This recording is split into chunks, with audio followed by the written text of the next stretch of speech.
Assalamualaikum warahmatullahi wabarakatuh. Perkenalkan, saya Hairunisa Nur Isnaini, dosen Prodi Informatika Fakultas Ilmu Komputer Universitas Amikom Purwokerto. Dalam kesempatan ini, saya akan mempresentasikan pernyataan diri dosen dalam unjuk kerja Tridharma Perguruan Tinggi, khususnya di bidang pengajaran. Adapun mata kuliah yang saya ajar adalah Keamanan Informasi Jaringan yang berada pada semester 7 dengan bobot sebesar 3 SKS, dan mata kuliah ini bersifat mata kuliah wajib. Di setiap awal perkuliahan, saya selalu menyampaikan kontrak perkuliahan sebagai bentuk kesepakatan antara dosen dan mahasiswa, sehingga mahasiswa mampu memahami segala aktivitas perkuliahan dari awal hingga akhir. Adapun kontrak perkuliahan yang saya berikan informasinya, yang pertama adalah capaian pembelajaran mata kuliah, capaian pembelajaran lulusan, deskripsi mata kuliah, bahan materi, rencana pembelajaran semester, sistem pembelajaran, mekanisme pembelajaran, dan sistem dan bobot penilaian. Pada mata kuliah Keamanan Informasi dan Jaringan memiliki sistem dan bobot penilaian. Adapun bobot penilaiannya, yang pertama adalah presensi kehadiran sebesar 20%, tugas terstruktur sebesar 30%, ujian tengah semester dan ujian akhir semester sebesar 25%. Mata kuliah ini memiliki capaian pembelajaran mata kuliah. Di antaranya adalah yang pertama, mahasiswa mampu menjelaskan konsep dasar keamanan informasi di lingkup keamanan informasi jaringan di dunia cybersecurity. Kemudian yang kedua adalah mengenai konsep keamanan informasi jaringan yang berguna pada ranah etik profesional. Kemudian yang ketiga, mahasiswa mampu mengimplementasikan teknik-teknik dan prosedural bagaimana cara pencegahan dari ancaman dan serangan risiko keamanan informasi. Dan yang keempat, mahasiswa mampu mengimplementasikan prosedur penanganan dari ancaman dan serangan keamanan informasi. Pada mata kuliah ini terdapat capaian pembelajaran lulusan yang terbagi menjadi 4 kategori. Yang pertama adalah sikap, keterampilan umum, keterampilan khusus, dan yang terakhir adalah pengetahuan. Adapun capaian pembelajaran lulusan sikap, yang pertama adalah menunjukkan sikap bertanggung jawab atas pekerjaan di bidang keahliannya secara mandiri dalam kehidupan bermasyarakat dan bernegara. Pada capaian pembelajaran lulusan pengetahuan, yang pertama adalah mahasiswa mampu berpikir kritis, mengidentifikasi akar masalah keamanan informasi dan pemecahannya secara komprehensif, dan mengambil keputusan yang tepat berdasarkan analisis informasi dan data. Yang kedua adalah mahasiswa mampu menunjukkan sikap komitmen terhadap etika dan perilaku profesional sebagai seorang yang berkecimpung di ranah keamanan informasi jaringan, khususnya di pada capaian pembelajaran lulusan keterampilan umum, yang pertama adalah mampu mengambil keputusan secara tepat dalam konteks penyelesaian masalah di bidang keahliannya berdasarkan analisis informasi dan data. Yang kedua adalah mampu mendokumentasikan, menyimpan, mengamankan, dan menemukan kembali data untuk menjamin kesahihan dan mencegah plagiasi. Mahasiswa mampu mempraktikkan teknik-teknik dan prosedural bagaimana mengamankan data dan informasi secara logis dan fisik, berbekal teknologi dan perangkat pemrograman untuk mengelola dalam rangka menyusun strategi keamanan informasi khususnya di dunia cyber. Mata kuliah ini memberikan pemahaman tentang konsep dasar keamanan informasi, ancaman dan serangan keamanan informasi, risiko keamanan informasi, dan strategi penanganan keamanan informasi. Pada sesi praktikum, mahasiswa diberikan pemahaman tentang teknik dan prosedural bagaimana cara penanganan pencegahan keamanan informasi maupun cara melakukan serangan di dunia cyber dalam bentuk simulasi. Mata kuliah ini memberikan celah keamanan informasi, serangan keamanan informasi, risiko keamanan informasi, dan strategi risiko keamanan informasi. Selain itu, mata kuliah ini juga memberikan pemahaman tentang konsep cybersecurity, khususnya di bidang pengajaran. Selain itu, mata kuliah ini juga mempraktikkan teknik dan prosedural bagaimana cara menangani sebuah ancaman dan serangan keamanan informasi khususnya di dunia cyber. Sistem pembelajaran pada mata kuliah keamanan informasi dan jaringan berjumlah 16 kali pertemuan termasuk ujian tengah semester dan ujian akhir semester. Proses pembelajaran pada mata kuliah ini dilaksanakan secara teori dan praktikum.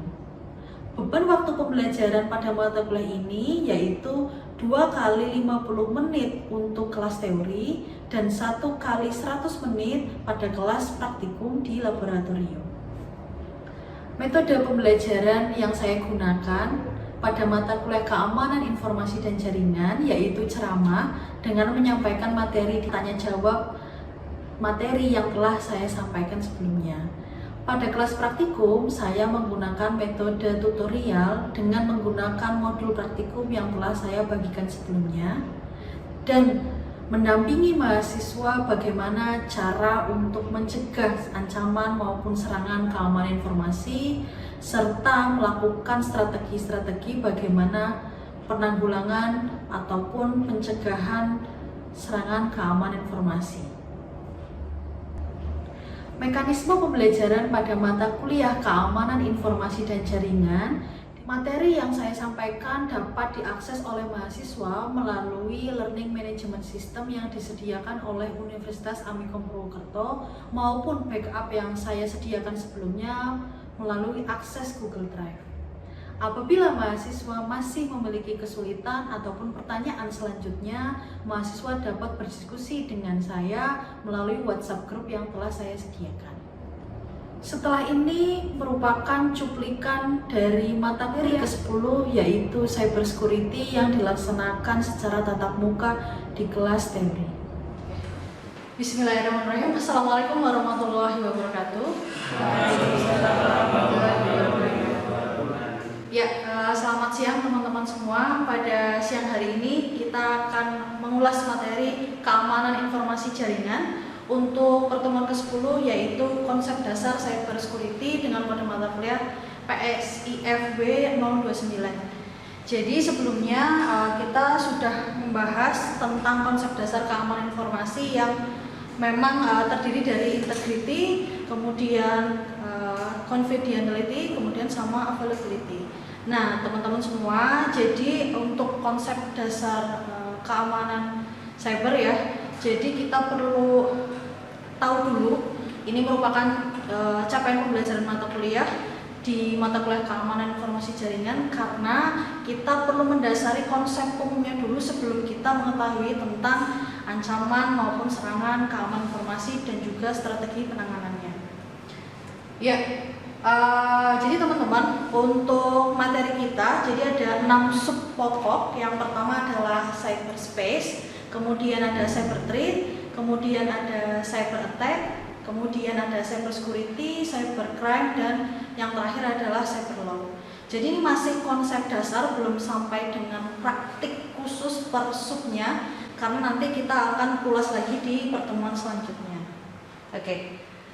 Jadi sebelumnya apa yang teman-teman tahu mungkin dari cyber security, mungkin fenomena pinjaman online sempat dengar nggak? Nah, biasanya gimana? Yang sempat teman-teman tahu atau teman-teman jangan sampai mengalami ya? Suka share KTP yang upload selfie gitu, misalkan. Nah, kalau yang seperti itu kita juga nanti akan bahas ya.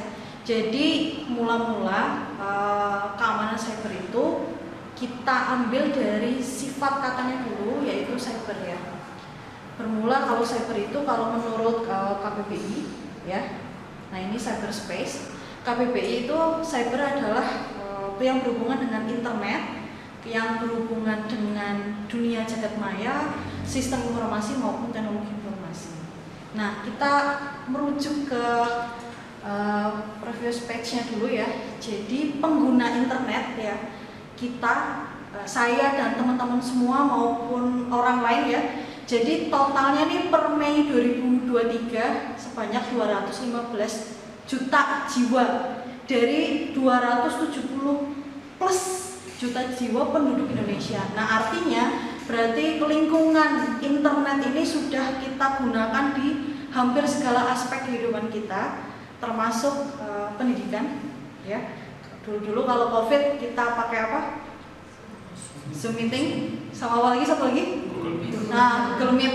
Nah, belum lagi kalau kita di sosial media scroll apa? Di IG ya, Instagram, terus apa lagi? TikTok, oh ya TikTok ya. Nah, Twitter mungkin ya, YouTube ya.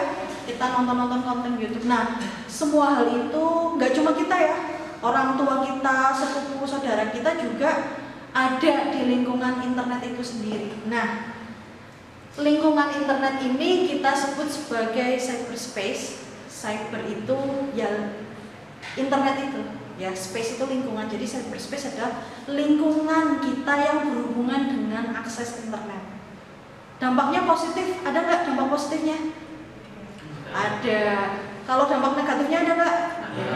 Nah, kalau positifnya apa? Sebelumnya kalau positif, kalau teman-teman tahu yang di belakang positif, sisi positif internet apa? Kita pakai internet.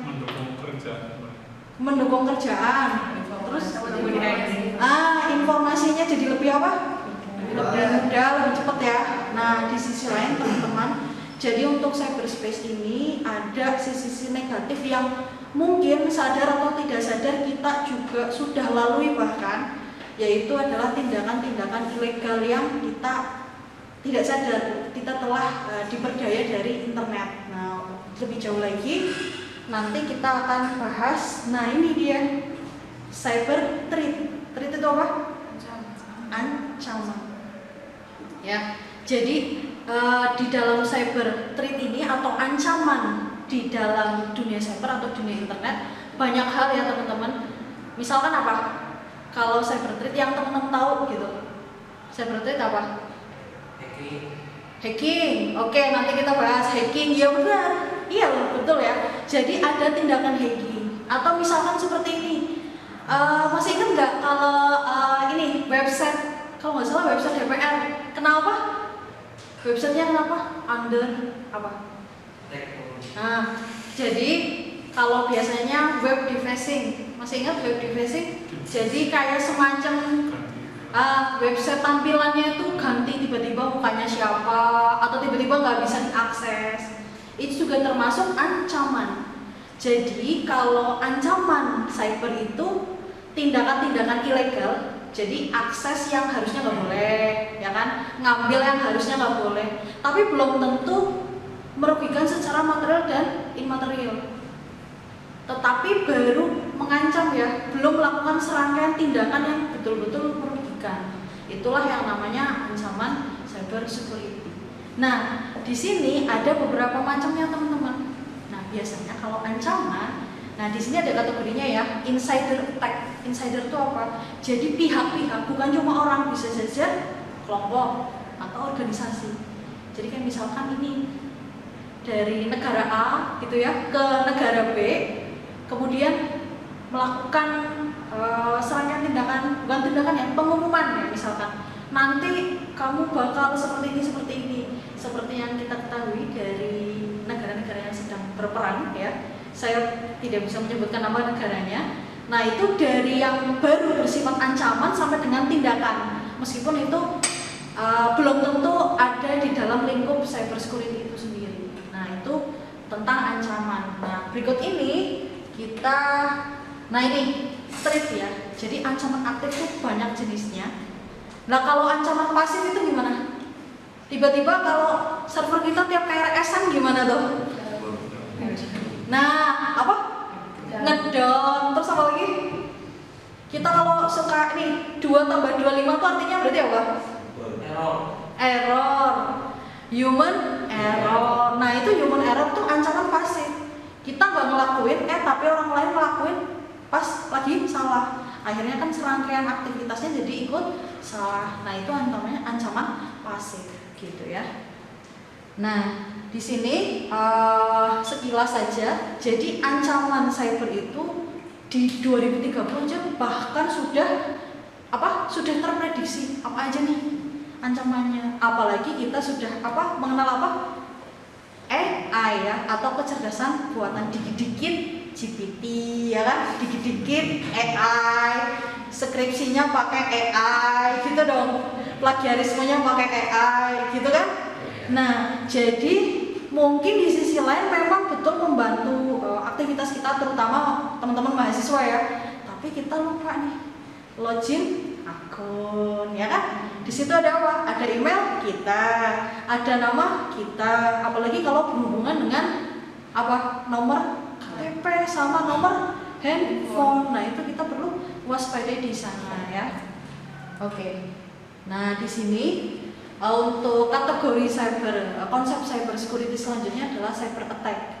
Seperti yang tadi Mas yang di belakang ya, Mas Rio, terima kasih. Di situ ada serangan hacking ya. Nah, hacking ini termasuk di sini tindakan. Kalau ini udah bertindak nih, karena udah ngelakuin sesuatu. Nah, ada apa aja di situ? Ada apa di situ? Ransomware ya. Masih ingat gak ransomware? Kayak Bjorka bilangnya gimana kalau Bjorka? Data apa yang tercuri? KTP, betul. Data apa? Pemilu. Akun My Pertamina. Nah, itu masuk ke sudah tindakan, karena si Bjorka ini udah ngambil kan, udah ngambil diposting pula gitu kan. Nah, ini datanya bocor, meskipun kebenarannya masih dipertanyakan juga, beneran bocor apa enggak gitu ya. Termasuk tindakan-tindakan yang mungkin tidak langsung itu mengarah ke cyber attack. Misalkan apa? Gedung server yang terbakar, itu masuk tuh. Tindakannya memang nggak langsung tentang internetnya, gedungnya yang dibakar dulu, servernya ikutan mati. Nah gitu, ketika servernya mati, nah serangan-serangan internet yang kita nggak kelihatan nih, nah itu bisa masuk ke banyak jaringan ya yang masuk ke sana kan, yang bisa di take care oleh gedung server itu kan banyak gitu. Oke. Nah, selanjutnya adalah dari konsep cyber security itu sendiri. Cyber security, security keamanan, cyber lingkungan internet. Artinya apa? Keamanan di lingkungan internet. Nah, ini banyak jenisnya, banyak cara pengamanannya. Nah, bisa yang pertama adalah pengamanan menggunakan teknik kriptografi, kemudian steganografi. Nah, untuk teman-teman informatika, kita mengenal mata kuliah kriptografi ya, di mata kuliah yang lain, di dosen yang lain juga. Nah, di sini untuk kriptografi dan steganografi ini masih langkah penanganan di sisi apa? Di sisi sistemnya, ya. Artinya sandinya harus seperti ini, harus diamankan. Kemudian sandinya tiba-tiba berubah karakternya, itu namanya hashing. Kemudian karakter passwordnya kemudian disembunyikan di dalam sebuah pesan dari gambar, video, itu steganografi. Jadi ada mata kuliah tersendiri untuk membahas itu semua. Nah, di sini ada penanganan keamanan internet yang mungkin ranahnya memang 100% tidak ada di lingkungan prodi informatika sebenarnya, lebih ke teman-teman yang lain ya. Yang pertama adalah mitigasi risiko. Saya singgung sedikit, kemudian disaster recovery plan, kemudian yang terakhir adalah business continuity plan. Artinya ketika kita sudah ada peristiwa ancaman maupun serangan yang terjadi di kita, tiba-tiba laptopnya kita terenkripsi, tiba-tiba akunnya kita terbobol. Nah, apa yang perlu kita lakukan? Nah, ini bisa mitigasi risiko. Nah, mitigasi risiko ini artinya kita itu harus. Oke, jadi ini untuk latihan soal teman-teman yang bisa dikerjakan. Jadi ini merupakan evaluasi ya dari apa yang sudah teman-teman simak materinya. Jadi yang pertama, apa yang dimaksud dengan botnet. Kemudian yang kedua adalah sebutkan contoh serangan kejahatan cyber yang pernah terjadi di lingkungan sekitar Anda atau di sekitar teman-teman. Jadi ini berdasarkan contoh-contoh yang tadi sudah saya berikan. Kemudian yang ketiga adalah sebutkan peristiwa yang terjadi berkaitan dengan cybercrime yang ada di berbagai negara. Nah, kejahatan cyber itu bisa di Indonesia ataupun di negara lain ya. Jadi kebocoran data maupun konteks lainnya. Kemudian yang terakhir adalah apa saja hukum pada cyber law yang berlaku di dunia, termasuk di Indonesia yang berkaitan dengan undang-undang yang telah diterbitkan oleh pemerintah. Jadi ini merupakan bentuk dari teman-teman supaya bisa lebih memahami ya materi cyber security. Demikian pernyataan diri dosen dalam unjuk kerja Tridharma perguruan tinggi saya. Semoga dapat memberikan gambaran dharma saya di bidang pendidikan dan pengajaran. Terima kasih. Wassalamualaikum warahmatullahi wabarakatuh.